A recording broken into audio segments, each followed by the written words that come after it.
जय श्री कृष्णा, हरे कृष्णा, कृष्णा कृष्णा हरे हरे, राधे राधे। स्वागत है आपका हमारे अपने चैनल अद्भुत गोपाला में।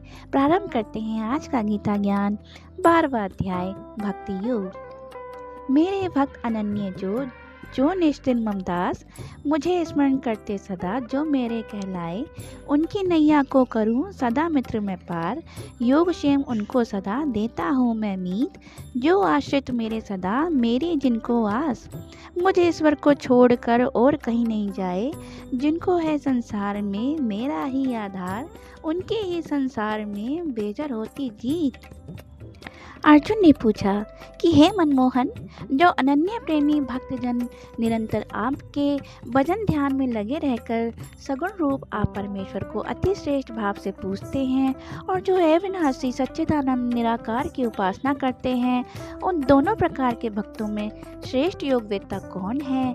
इस पर भगवान श्री कृष्ण बोले कि हे कुंती नंदन, जो भक्तजन अति श्रेष्ठ श्रद्धा से युक्त मुझ सगुण रूप परमेश्वर को भजते हैं, वे मेरे लिए योगियों में भी अति उत्तम योगी हैं। जो प्राणी इंद्रियों को अच्छे प्रकार वश में करके मन बुद्धि से दूर सर्वव्यापी अकथनीय स्वरूप सदा एक रस में रहने वाले नित्य अचल निरंकार और अविनाशी सच्चिदानंद घन ब्रह्मा का एकाकी भाव से ध्यान करते हुए उपासना करते हैं, वे योगी भी मुझे ही प्राप्त होते हैं। मेरे प्राण हुए भक्तजन अपने संपूर्ण कर्मों को मुझे अर्पण करते हुए मुझ सगुण रूप परमेश्वर को ही तैल धारावत अनन्य ध्यान योग से निरंतर भजते हैं। हे अर्जुन, मुझ में चित्त लगाने वाले प्रेमी भक्तों का मैं शीघ्र ही मृत्यु रूप संसार समुद्र से उद्धार करने वाला हूँ। इसलिए हे अर्जुन, तो भी अपने चित्त को मेरे प्रति स्थिर कर, इससे तू मुझको प्राप्त होगा। इसमें किसी भी अन्य प्रकार की शंका नहीं है।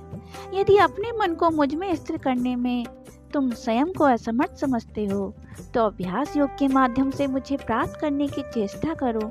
यदि अभ्यास योग का भी साधन न कर सको, तो यज्ञ, जप, दान आदि शुभ कर्मों के द्वारा मुझको समर्पित हो जाओ। इस प्रकार तुम मेरी प्राप्ति होगी। हे पार्थ, यदि तू कर्म परायणता में भी अपने आप को असमर्थ समझे, तो जितने भी शुभ कर्म करें उनके फल की कामना न करते हुए मुझे समर्पित कर दो, क्योंकि तत्व को न जानते हुए भी अभ्यास करने से श्रेष्ठ परोक्ष ज्ञान है। मेरे स्वरूप का ध्यान करना परोक्ष ज्ञान से अधिक श्रेष्ठ है, और ध्यान करने से भी अधिक श्रेष्ठ है निष्काम कर्म करना। हे अर्जुन, जिसमें द्वेष भाव नहीं है, जो स्वार्थ रहित, दयावान, मोह रहित, सुख दुख में भी समभाव से युक्त, योग में लीन, लाभ हानि से भय रहित, मन में इंद्रियों को वश में करने वाला तथा दृढ़ निश्चित मन एवं बुद्धि वाला होता है, ऐसा ही भक्त मुझे सबसे अधिक प्रिय है। हे धनंजय, जो प्राणी मन में किसी भी प्रकार की आकांक्षा नहीं रखता तथा जिसका अंतःकरण शुद्ध है, जो सृष्टि में अपनी उत्पत्ति का उद्देश्य पूर्ण कर चुका हो, जो किसी के साथ भेदभाव न रखता हो तथा प्रारब्ध वंश किए जाने वाले कर्मों में जिसकी आसक्ति न हो, हर्ष, द्वेष, शोक, कामना रहित, शुभाशुभ कर्म फल का त्यागी, मित्र, शत्रु, मान अपमान में समबुद्धि रखने वाला, शीतोष्ण, दुख सुख में भी एक समान रहने वाला, सांसारिक प्रपंचों से सदा दूर रहने वाला, नित्य वासुदेव के ध्यान में मग्न रहने वाला मोह रहित प्राणी ही मुझे प्रिय है। बोलो जय श्री कृष्णा, हरे कृष्णा, कृष्णा कृष्णा हरे हरे, राधे राधे।